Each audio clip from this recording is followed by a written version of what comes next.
Masak kari ayam cara Ibu Nur. Hai korang. Assalamualaikum. Tengah buat apa tu?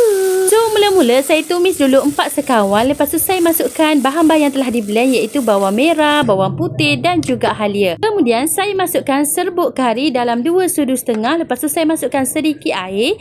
Kacau sekejap. Lepas tu saya masukkan daun kari. Saya akan kacau sehinggalah bahan-bahan ni semua dah pecah minyak. Okey. Lepas tu saya masukkan jugalah sedikit air. Kemudian saya masukkan ayam yang telah dibasuh bersih.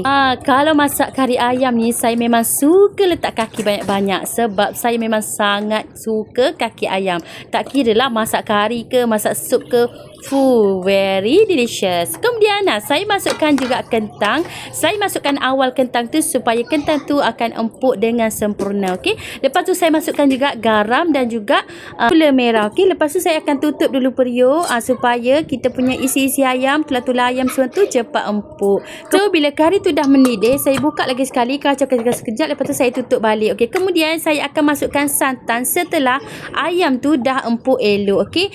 Bahagian letak santan tu saya lupa nak record. Okay. Kemudian saya masukkan juga sedikit serbuk perasa dan juga asam jawa. Kemudian kacau sekejap. Dan kari ayam kita is done.